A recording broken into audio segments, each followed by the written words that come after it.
د ختیځ له بنیاتو دا کارخونه چې په ننګرهار کې فعالیت کوي په 1990 کال کې جوړه شوې او ننګرهار د بېلابېلو سیمو نه له مالدارانو شیدې راټولوي او بیا په دې کارخونه کې ترې مستې کوچ پنیر جوړوي او بازار ته یې وړاندې کوي. د دې کارخونې مسؤلین وایي چې پخوا یې کارونه ښه وو. دوی وایي د هیواد روانو حالاتو د دوی په کارخونه هم تاثیر کړی او بازار یې کمرنګه شوی دی. دوی له اسلامي امارت غوښتنه کوي چې د داسې کارخونو لاسنیوي ترڅنګ د بازار پیدا کولو کې له دوی سره مرسته وکړي.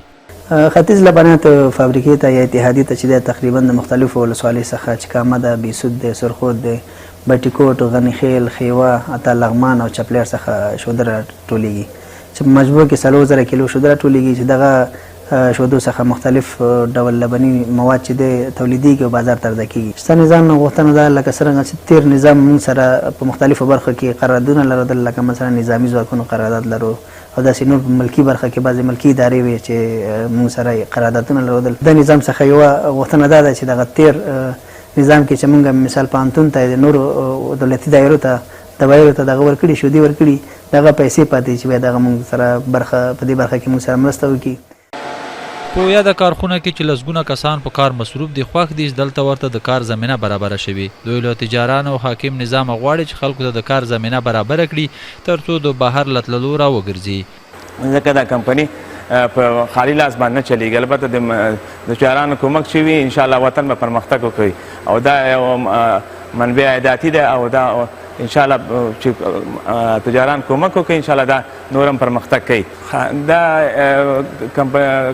اتحادیه چې ده مسته جوړېږي، شومړې جوړېږي، کوچ جوړېږي، پیروی دی، چکه ده، غوړي دي، دا جوړېږي. موږ نور مشرانو د تجارانو نه غوښتنه هم دا ده چې داسې فابریکې جوړې کړي چې خلک پکې مصروفیت پیدا کړي او خپل وطن کې خپله کار وکړي او د بل وطن ته محتاج نه شي. په ننګرهار کې بیا د کرنې او مالدارۍ رئیس خبرې نه کوي، خو په دغه ریاست کې د څاروي امیر بیا وایي چې هڅه کوي چې د یادې کارخونې د ستونزو حل لار پیدا کړي. دی وایي چې یو اندازه ستونزې او مشکلات یې تر لوړپوړو چارواکو هم رسولي دي.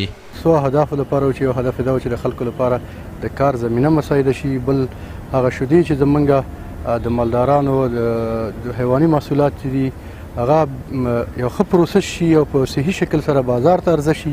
په دغه برخه کې کومې ستونزې چې د ختیځ لبنیات د کرنې ریاست او د مالدارۍ امریت سره شریکه کړي په هماغه وخت په وخت زمان سره په اجرات شوي دي، د مقاماتو سره شریکه شوې ده. ننګرهار یو له هغو ولایتونو دی چې په صنعت او سوداګرۍ کې ځانګړی نوم لري چې په دې وروستیو کې د برق د نشتون له امله زیات شمېر کارخونې ولاړې دي او سلګونه کسان بیکاره شوي دي. عام ولسونه غوښتنه کوي چې اسلامي امارت د خلکو ته د کار زمینه برابره کړي چې په وینا یې ولسونه له زیات شمېر ستونزو سره مخ دي.